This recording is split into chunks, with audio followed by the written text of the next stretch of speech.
عورت کے حقوق برابر ہیں؟ ان کا سوال یہ کہ اسلام میں عورت اور مرد کے حقوق برابر ہیں. بھائی حقوق تو بالکل برابر ہیں، اللہ کی نظر میں کوئی فرق نہیں ہے، لیکن ڈیوٹی الگ الگ ہے. جیسے ماں کو جو بننے کا اختیار ہے وہ عورت کو ہے، مرد نہیں بن سکتا. اسی طرح کمانے کا اختیار جو ہے وہ مرد کو دیا. لیکن آج تو سب کچھ دھرم برم ہے نا. عورتوں کو دیکھا میں نے، بچے ہی پیدا کریں گی، گھر کے کام بھی کریں گی، کھیت میں بھی کام کریں گی اور جاب بھی کریں گی. تو یہ تو ہم نے ڈیوٹیز جو ہے وہ اللہ نے طے کی تھی. عورت کو گھر کے لیے، مرد کو باہر کے لیے پیدا کیا. اب مرد نے کیا کیا کہ سارا زیادہ تر کام جو ہے وہ عورتوں پہ ڈال دیا. یہ جو ہوڑ لگی ہوئی ہے مال کی، اسی چکر میں دونوں میاں بیوی کام کرتے ہیں. پہلے میں نے دیکھا ہمارے والد کے زمانے میں، ہمارے زمانہ تھا وہ، سمجھو ہم بچے تھے، کہ ایک مرد کما کرتا تھا اور 10 15 لوگ کھاتے تھے. آج جو ہے سارے مل کے کما رہے تب بھی پورا نہیں ہوتا. ایسی بے برکتی ہو گئی. ہمارے یاد ہے کہ ہمارے والد ایک تھان لے آیا کرتے تھے، اسی میں سب کے کپڑے بن جاتے تھے، اور بچا تو پردے ہی بنا دیے. ہمارے فوٹو ہیں، مطلب میرے والد کی گود میں میرا سب سے چھوٹا والا بھائی اور ہم سارے بہن بھائی، جب تک سب سے چھوٹی والی بہن تو ہوئی نہیں تھی شاید. تو وہ 8 بیٹھے ہم ان کے پاس، اور ایک ہی کپڑوں میں بالکل چیک والا کوئی تھان تھا. کمال ہے دیکھو. اور آج تو دیکھو، میں دیکھتا ہوں اپنے ہی بچوں کے اپنے گھروں میں جا کے کہ اگر میں نے ان کی الماری کھول لی تو کپڑے نیچے گرتے ہیں، اتنے کپڑے ہیں. اور پہلے لوگ جو ہے موٹے کپڑے بناتے تھے، جب تک وہ پھٹ نہ جائے دوسرے کپڑے نہیں بناتے تھے. تو اس لیے خرچے پورے ہوتے تھے. بسنت کی کیا حقیقت ہے؟ بسنت تو ان کا ایک تہوار ہے بھائی، جو ان کی جیسے اور ہولی ہے، دیوالی ہے، تو یہ ایک تہوار ہے. اس میں جس طرح سے اور چیزوں میں پوجا ووجا کا ہے، اسی طرح اس میں بھی جو ہے ان کی پوجا ہوتی ہے. تو اور پتنگ بازی کو بھی جوڑ رکھا ہے اس سے. تو وہی میرے حساب سے تو آپ لوگوں کو پارٹیسپیٹ کرنا نہیں چاہیے اس میں بالکل، نہ پتنگ بازی میں، نہ کسی قسم کے کسی ان کے ایونٹ میں. اچھا، جو مسجدوں کے باہر ہر سال بسنت پہ پرچہ لگائے جاتے ہیں کہ سیدہ فاطمہ رضی اللہ تعالیٰ عنہ کے شان میں گستاخی کری تھی کسی نے، اس سے اس کی بسنت کی پتنگ اڑانے کی شروعات ہوئی تھی. کیا اس کی کیا حقیقت ہے؟ ان کا سوال یہ، مسجدوں کے باہر جو پرچے لگتے ہیں ان کی کیا حقیقت ہے؟ کوئی حقیقت نہیں ہے بھائی، کسی حدیث سے ثابت نہیں ہے. یہ سب لوگوں نے وہی دشمنیوں میں ایک دوسرے کی اس طرح کی چیزیں نکالی ہوئی ہیں. بلکہ ان چیزوں کو تو اور اگنور کرنا چاہیے. مطلب ان سے ہی تو دشمنیاں بڑھ رہی نا. ادھر وہ سارے اکٹھے ہو رہے ہیں، ادھر آپ سارے اکٹھے ہو رہے ہیں. اور آپ کو پتہ ہے کہ آپ مائنورٹی میں ہو تو ظاہر سی بات ہے نقصان آپ ہی کا ہونا. تو اس لیے نفرتوں کی جو ہے محبتیں بانٹیں. اگر اس طرح کی چیزیں ہوں بھی تو انہیں دبا لیا جائے. اگر حدیثیں بھی انہیں بھی دبا لینا چاہیے.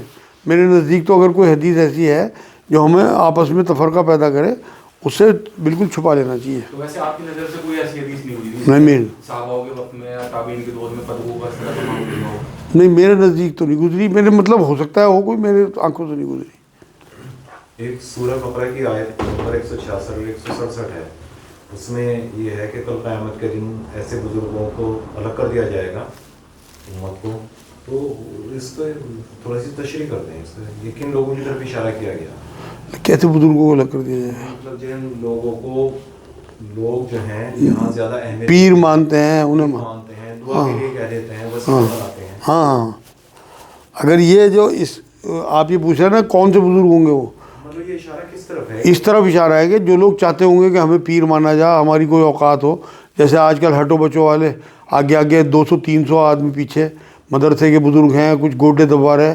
نبی کی تو سنت نہیں ہے نا. یہ ان سبھی کا ذکر کیا گیا، چاہے کوئی پیر ہو، چاہے کوئی مرشد ہو، چاہے کوئی بزرگ بنا ہوا بیٹھا ہو اپنا. اگر اس کی چاہت نہیں ہے، لوگ عزت دے رہے ہیں، اللہ کی طرف سے عزت مل رہی، ایسے لوگ تو مبرہ ہیں. وہ تو خود وہاں گڑگڑائیں گے اللہ سے کی طرح ہماری بخشش ہو جا. لیکن جو لوگ یہاں یہ چاہتے ہیں نا کہ مجھے پیر مانا جا اور میرے آگے پیچھے لوگ پھریں اور میری توقیر ہو اور میری عزت ہو، میرے آنے پہ لوگ کھڑے ہوں اور کوئی کھڑا نہ ہو تو اس کے دل میں یہ بات ہے کہ یار میں آیا یہ کھڑے، وہ سارے کے سارے وہ لوگ ہیں جن کا آپ ذکر کر رہے ہیں. جیسے نیک لوگوں سے بیعت کرتے ہیں، ان سے دعا کے لیے کہتے ہیں، ان کو وسیلہ بناتے ہیں، اس میں کوئی غلط تو نہیں ہے؟ ان کا سوال یہ ہے نیک لوگوں سے بیعت ہونا، وسیلے مانگنا ان کا، اور ان سے دعا کے لیے کہنا کیا ٹھیک ہے؟ دعا کے لیے تو کہنا ٹھیک ہے، نبی اکرم صلی اللہ علیہ وسلم کی سنت ہے. حضرت اویس کرنی رحمۃ اللہ علیہ سے ان کہا گیا تھا کہ میرے لیے دعا، مطلب امت کے لیے دعا کو کہنا. حضرت علی حضرت عمر کو کہا تھا، تو اس لیے دعا کو کہنا تو کوئی حرج نہیں ہے. لیکن ان کا وسیلہ مانگنا، زندہ لوگوں کا وسیلہ مانگا جا سکتا ہے، تو نبی یہ بھی سنت ہے حضرت عمر کی. لیکن تیسرا سوال جو آپ کا تھا کہ ان سے بیعت ہونا وہ کسی بھی قیمت پہ اس دور میں ٹھیک نہیں ہے۔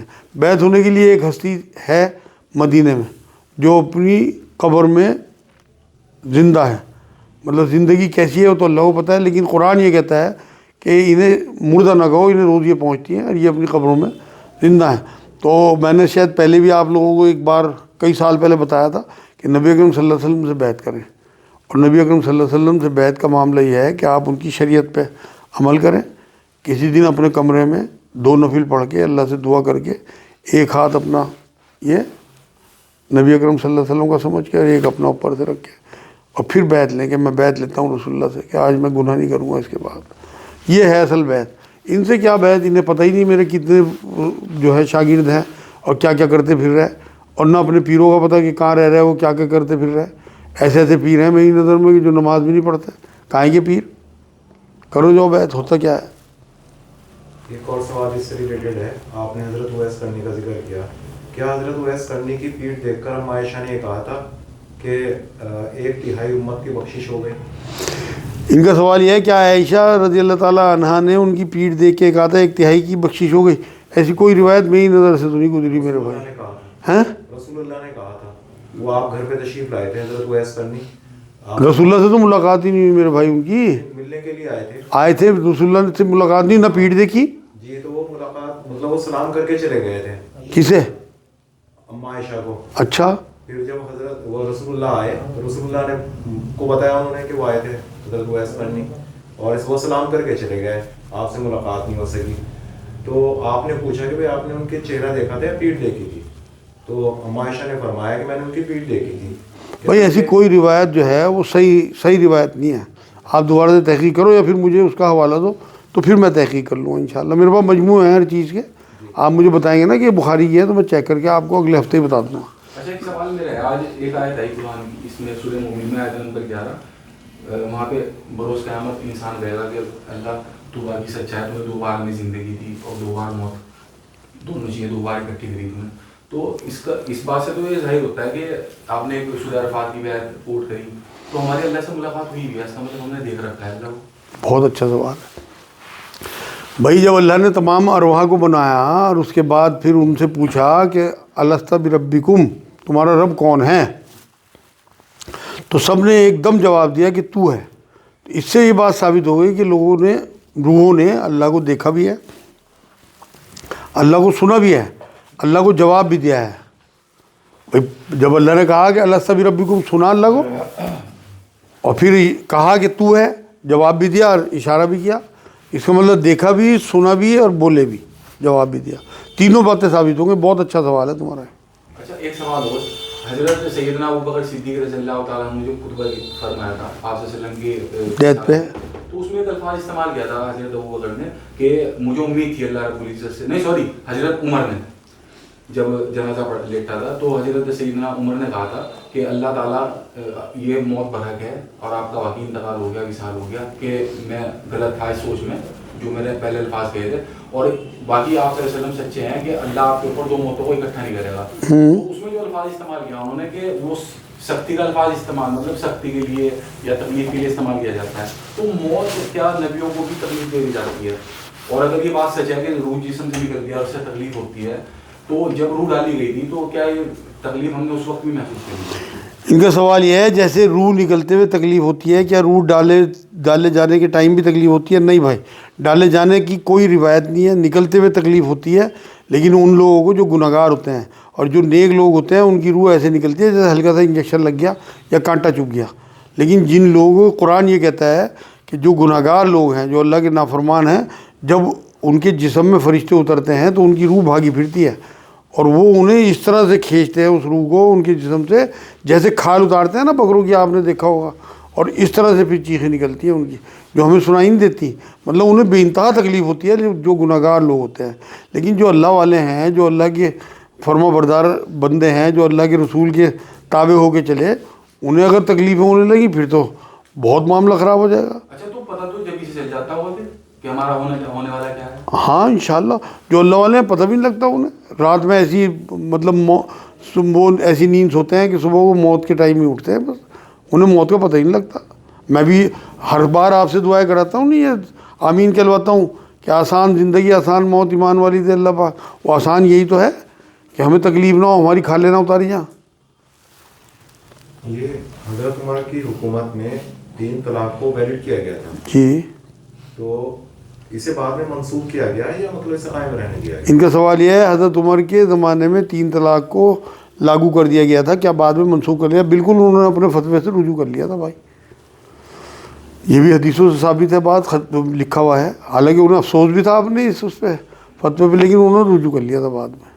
مطلب اس کو بالکل نہ ہے نہیں اب یہ 3 طلاقوں کا معاملہ اس طرح سے نہیں ہے جس طرح سے, اسی طرح ہے جس طرح قرآن بیان کرتا ہے کہ 1 طلاق دی, عدت ہوگی, عدت کے بیچ میں رجوع کا حق ہے اور مرد کو, مطلب حق ہے باقاعدہ. ابھی وہ اس کے نکاح سے نہیں نکلی, اگر عدت پوری ہو گئی تو نکل گئی اس کے نکاح سے. ایک طلاق میں کافی ہے. اگر وہ لوگ دونوں چاہیں, اب عورت کی رضامندی بھی چاہیے, تو دونوں لوگ آپس میں رضامندی سے نکاح کریں گے, نیا مہر ہوگا اور نیا حجاب و قبول ہوگا. تو اس طرح سے کر کے 2 بار ہو سکتا ہے. تیسری بار بھی اگر طلاق دے دی پھر یہ نہیں ہو سکتا, پھر یہ حرام ہو گئی اس مرد کے لیے. اگر یہ اپنی مرضی سے کہیں اور شادی کر لے, پھر اس کا شوہر بھی 10-20 سال بعد مر جائے, یا پھر وہ اسے طلاق دے دے, اور پھر اس کی بھی عدت پوری کرنے کے بعد پھر یہ شوہر کے پاس آنا چاہے, تو یہ پھر کس بیس پہ مطلب یہ معاملہ رائج ہے؟ یہ تو اصل میں کیا بتاؤں, کیا کیا یہاں خرافات مچائی بھی ہے لوگوں نے. اصل میں دین جو ہے نا, یہ تو دین حنیفی ہے, آسان دین. نبی خود فرما کے گیا میں دین حنیفی لے کے آیا. اب خود حضرت عائشہ رضی اللہ تعالیٰ عنہ کا قول ہے کہ مشکل آسان میں سے حضور آسان کو چنتے تھے. تو آسان تو یہ ہے کہ طلاق کو اتنا مشکل کر دیا جائے کہ لوگوں کے گھر برباد نہ ہو. انہوں نے طلاق کو اتنا آسان کر دیا کہ کھٹاپٹ 3 دفعہ کو اور چھٹی فارغ. تو یہ تو دین کے اور مطلب حضور کے مزاج کے خلاف ہے, اللہ کے مزاج کے خلاف ہے. کیا حدیث ہے کہ پسندیدہ کاموں میں, حلال کاموں میں سب سے ناپسندیدہ جو ہے وہ یہ ہے طلاق. حلال کاموں میں اگر کوئی ناپسندیدہ کام اللہ کو ہے تو وہ طلاق ہے. تو جو اتنا ناپسند ہو اللہ کو تو اسے اتنا ہی تو مشکل کرنا چاہیے. کیا صرف مسلم ہی جنت میں جائیں گے؟ جو لوگ نیکیاں کرتے ہیں غیر مسلم, ان کا کیا؟ بہت اچھا سوال ہے. ان کا سوال ہے کیا صرف مسلم ہی جنت میں جائیں گے, جو غیر مسلم نیکی کرتے ہیں ان کا کیا ہوگا؟ بھائی صرف مسلمان گھر میں پیدا ہونے سے تو آپ جو ہے وہ جنت میں نہیں چلے جائیں گے, بلکہ اگر آپ نے کلمہ پڑھ لیا, اس کے بعد آپ اگر گناہ کرتے ہیں, توبہ کرتے ہیں, تو بالکل آپ جنتی ہیں. کیونکہ 1 نمبر پہ آپ خود سوچو, وفاداری ہے. کتنے ہی نیک کام کر لیں, اگر مقصد اللہ نہیں ہے, طریقہ رسول اللہ نہیں ہے, تو وہ تو پھر اپنی دنیا کے لیے ہے نا. جو بھی لوگ غیر مسلم کام کر رہے ہیں نیکی کے, ان کا اجر انہیں یہی مل جائے گا, نام ہو جائے گا, ان کا مال مل جائے گا اس کے بدلے. تو وہ سب ہو رہا کیونکہ ان کے لیے تو یہی جنت ہے دنیا. تو اگر یہ اللہ کے لیے کریں گے تو ظاہر سی بات ہے اس کا اجر ملے گا. لیکن اگر کوئی کلمہ گو جو ہے وہ گناہ کرتا ہے, حرام کام سے توبہ کر کے مرتا ہے, تو بالکل جنت جو ہے بنائی ہے اللہ نے جو ہے مسلموں کے لیے. اور مسلم کو یہی تھوڑی ہے کہ حضور کی امتی, ان سے پچھلے جتنے بھی نبی گزرے, یہودی ہوں, عیسائی ہوں, صابی ہوں, حضرت نوح کے ماننے والے ہوں, مطلب وہ جو بھی لوگ ہوں, اگر وہ اپنے اس وقت کے نبی پہ ایمان لائے تو وہ مسلم ہے. مسلم اصل میں ہمیں کہا جاتا ہے نا آج کل, مسلم کہتے ہیں اپنے آپ کو اللہ کے حضور سرنڈر کر دینے والے کو. تو وہ ہر دور میں رہے, ہر نبی کے امتی ہوئے. تو یہ تھوڑی ہے کہ صرف مسلمان ہم ہیں, بلکہ اس سے پہلے جو امتیں تھیں جو اپنے وقت کے نبی پہ ایمان لائیں, وہ بھی مسلم ہی تھے. صابی کا کیا مطلب ہے؟ صابی جو ہیں وہ بت پرستوں کو بھی کہتے ہیں, سورج کے پوجنے والوں کو بھی کہتے ہیں. ان میں بھی اگر جو ایمان لیا ہے اپنے وقت کے نبی پہ, نوح علیہ السلام کے زمانے میں ہوتے تھے, تو بالکل وہ جنت میں جائیں گے. اس ٹائم کے مسلمان وہی تھے. کیا کرنسی ٹریڈنگ میکس پر سونا چاندی کا بزنس حلال ہے؟ ان کا سوال یہ ہے کیا کرنسی ٹریڈنگ اور سونے چاندی کا بزنس MCX پہ حلال ہے؟ بالکل حرام ہے میرے بھائی, ناجائز. کیونکہ اس میں نبی کی حدیث سامنے ہے کہ جب تک چیز ہاتھ میں نہ آ جائے تب تک آپ اسے فروخت نہیں کر سکتے. تو اس لیے چیز کو لینا لازم ہے. آپ سونا خرید لو, اپنے پاس رکھو, پیسے بڑھ جائیں بیچ دو. یہ نہیں کہ آپ نے بک کرا دیا سونا کسی کے پاس اور وہ آپ کے ہاتھ میں ہی نہیں ہے. اسی طرح سے اور جو کرنسیز کا کام چل رہا ہے سب ناجائز ہے. جب تک آپ کو جس کرنسی کی اجازت ہے آپ کے ملک سے, ڈالر ہیں یا ریال ہیں یا درہم ہیں, آپ لے کے رکھ لو. ریٹ بڑے بھیج دو، لیکن آپ کے ہاتھ میں ہونا چاہیے سودا۔ آج تو کل یہ شیئر مارکیٹ کا جو معاملہ ہے یہ بھی ان کا سوال یہ ہے کہ شیئر مارکیٹ کا معاملہ بھی ہے۔ شیئر مارکیٹ میں تھوڑی تبدیلی ہے کہ شیئر ہاتھ میں ہوتے ہیں، ان کی ویلیو ہوتی ہے، وہ بک جاتے ہیں ہاتھ کے ہاتھ۔ یہ تو ہوا میں چل رہا نا سارا آن لائن، جو یہ معلوم کر رہے ہیں، یہ دوسرا سوال۔ اسی طرح گولڈ اور سلور کا ETF بھی ہے، اس میں پورے پیسے جاتے ہیں، ہاں۔ وہ جائز ہے۔ نہیں، پورے پیسے جاتے ہیں، مال تو نہیں ہاتھ میں آتا۔ اس طرح شیئرز کا بھی آپ کو سرٹیفکیٹ ملنا ہے، اس میں بھی سرٹیفکیٹ ملتا ہے، سرٹیفکیٹ اگر ملتا ہے اس طرح کا وہ بالکل اس میں ملتا ہے وہاں پہ وضاحت کرتے ہیں کہ وہ ٹھیک ہے۔ ہاں آپ کیا پوچھ رہے تھے؟ آج کل ویلفیئر سوسائٹی بہت زیادہ چلی ہے، جس میں آنکھوں کے لینس لگائے جاتے ہیں۔ اگر وہ غیر مسلم کے اور مسلم اس میں بہت زیادہ بھاگ لے کے آنکھوں میں لینس لگوائے تو یہ کہاں تک جائے گا؟ ان کا سوال یہ ہے کہ جو میڈیکل کیمپ لگتے ہیں غیر مسلموں کے، اس میں اگر مسلم فائدہ اٹھائیں تو کہاں تک جائز ہے؟ بالکل جائز ہے بھائی، کیونکہ جو لوگ وہ کیمپ لگواتے ہیں نا، وہ سب اپنے ٹیکسز کی سیونگ یا گورنمنٹ کی طرف سے انہیں کچھ سہولیتیں ملی ہوئی ہیں، ان سے انہیں سیو کرنے کے لیے وہ اس طرح کے وہ لگواتے ہیں کیمپ، اور آپ نے وہ ٹیکس دیے ہوئے ہیں تو گورنمنٹ کی طرف سے انہیں اجازت ملی ہوئی ہے، تو ساری وہ پالیسیز جو ہے گورنمنٹ کے انڈر آتی ہیں، ان سب پالیسیز سے آپ کو فائدہ اٹھانے کا پورا حق ہے۔ ایک بھائی کا سوال ہے، انہیں اسٹیج ڈراموں کا شوق ہے اور وہی ان کا روزگار ہے، کیا یہ ٹھیک ہے؟ ان کا سوال یہ اسٹیج ڈراموں کا شوق ہے اور وہی روزگار ہے، کیا یہ ٹھیک ہے؟ بالکل حرام ہے میرے بھائی۔ عورت مرد کا خلط ملط، میوزک، ناچ گانے، جو چیزیں اسلام میں منع ہیں ان کی کمائی بھی حرام ہے بالکل۔ تو اس لیے میرے بھائی رازق اللہ ہے، قرآن میں سورہ طلاق آیت 2 کہ جو لوگ اللہ پہ ایسا یقین رکھتے ہیں جیسے یقین کرنے کا حق ہے تو انہیں وہ بے گمان راستوں سے روزی دیتا ہے۔ آپ فوراً ایک جھٹکے میں وہ کام چھوڑ دیں۔ کیسا شوق اور کیسا کچھ، اصل تو آخرت کا شوق ہونا چاہیے۔ یہاں کی زندگی تو میں نے بتائی ابھی آپ کو، درس قرآن میں 60-70 سال کی ہے، کروڑوں اربوں خربوں سال کی زندگی جو آپ کی طرف بھاگی چلی آ رہی، ایک ایک پل آپ کا جو ہے وہ بیت رہا اور وہ آپ اس کی طرف بڑھ رہے، تو آپ اپنی آخرت کی فکر کرو، کیونکہ جو آپ کی ڈیتھ ہو گئی خدا نہ خواستہ، وہی کمائی سے آپ کے پلے بڑے بچے، اکثر فلم والوں کے بچے، ناٹک والوں کے بچے انہی میں ہی کام کرتے ہیں۔ تو اس لیے میرے بھائی ایسا کام چھوڑ کے جاؤ جس سے آپ کی اگلی جنریشن جو ہے وہ پاک اور صاف ہو اور نیک کام اور نیک کمائی کے ساتھ آگے بڑھے۔ کیا میت کی داڑھی بڑی ہو تو کیا شیو کرنی ہے؟ ان کا سوال ہے میت کی داڑھی بڑی ہو تو کیا شیو کرنی ہے؟ یہ بات میرے پاس پہلے بھی پوچھا لوگوں نے، لوگ بہت سے کرتے بھی ہیں شیو، بیکار کی بات ہے۔ ایک بار مرنے کے بعد اللہ کے حضور اس کی روح پیش ہو گئی، جسم یہاں مٹی ہو جائے گا، کوئی ضرورت نہیں ہے کسی قسم کی بھی، صرف غسل کا حکم ہے، وہ سنت ہے نبی اکرم صلی اللہ علیہ وسلم کی، آپ غسل دیں اور دفنا دیں بس۔ چائنا کے مانجے کو کیسے بند کیا جائے؟ چائنا کے مانجے کو بند کرنے کا جو کام ہے وہ ایک نمبر پہ تو گورنمنٹ کا ہے کہ وہ بین لگائے بالکل اس پہ، اس سے جو ہے انسانی زندگی ختم ہو رہی۔ دوسرے مسلمان لوگ جو ہیں وہ قرآن کی اس آیت کو سمجھیں کہ اپنے آپ کو ہلاکت میں نہ ڈالو، اور آخری خطبے کا وہ جملہ ایک دوسرے کی جان، ایک دوسرے کا مال، ایک دوسرے کی عزت تم پہ حرام ہے۔ تو آپ جان لیوا کام کر رہے ہیں کہ آپ جو اگر چائنا کا مانجا بیچ رہے ہیں تو آپ اللہ کے ہاں پکڑ میں آ جائیں گے۔ اگر کسی کی چوٹ لگ گئی، ڈیتھ کی بات تو میں بات کی کر رہا، پہلے اگر چوٹ ہی لگ گئی تو اس کی بھی ذمہ دار آپ گنے جاؤ گے اور آپ کو پتہ بھی نہیں ہوگا کہ میری وجہ سے کسی کی چوٹ لگی۔ تو اس لیے فوراً مسلمان دکاندار بند کریں، اور غیر مسلم دکانداروں کو بھی یہ سوچنا چاہیے کہ یہی حادثے اگر ہمارے گھر والوں کے ساتھ، ہمارے بچوں کے ساتھ ہو جائے خدا نہ خواستہ تو ہمارے اوپر کیا بیتے گی۔ تو اس لیے گورنمنٹ کی ایک نمبر پہ ذمہ داری، دوسرے نمبر پہ پبلک کی بھی ذمہ داری ہے۔ ہم صرف گورنمنٹ کو کہہ کے وہ نہیں، گورنمنٹ نے تو بین بھی لگا رکھے، اس کے بعد چوری چھپے لوگ بیچتے ہیں، تو دونوں کی ذمہ داری ہے میرے بھائی۔ دھر پکڑ ہوگی نا، اصل میں ہمارے ہاں سزاؤں کا امپلیمنٹ نہیں ہے۔ اگر سزا ہاتھ کے ہاتھ دی جائے نا، مان لو کسی مانجے سے کسی کی ڈیتھ ہو گئی، پتہ لگ جائے کہ فلاں دکاندار سے جو ہے اس کا ہول سیلر وہ ہے، وہ امپورٹ کرتا ہے، فوراً اسے پھانسی دے دیں، ایک ہی پھانسی پہ پورے ملک میں ہنگامہ مچ جائے گا۔ دیکھو کیسا انشاءاللہ تعالیٰ پھر یہ بند ہوتا ہے، اسی دن بند ہو جائے گا۔ ایک بھائی کا سوال ہے، انہیں غصہ جلدی اور بہت آتا ہے، بعد میں افسوس ہوتا ہے، تو کیا کریں؟ ان کا سوال یہ ہے غصہ جلدی اور بہت آتا ہے، بعد میں افسوس ہوتا ہے، کیا کریں؟ بھائی دیکھو نبی اکرم صلی اللہ علیہ وسلم نے تو غصے کے بارے میں بتایا کہ تو پوزیشن بدل لو، اور کھڑے تو بیٹھ جاؤ، بیٹھے تو کھڑے ہو جاؤ یا لیٹ جاؤ، یا گھر سے باہر نکل جاؤ، پوزیشن بدل لو، جگہ بدل لو، یا پانی پی لو۔ غصہ جو ہے وہ آگ سے بنا ہوا ہے، شیطان کی طرف سے ہے، اور آگ کا جو علاج ہے وہ پانی ہے۔ غسل کر لو، وضو کر لو، پانی پی لو، تو یہ سب چیزیں ہیں۔ ایک اور بھی میں نے اپنے کسی بزرگ سے بات سنی تھی کہ انہوں نے کہا تھا کہ جب بھی تمہیں غصہ آئے نا اپنے گھر والوں پہ یا اپنے ملازموں پہ یا اپنے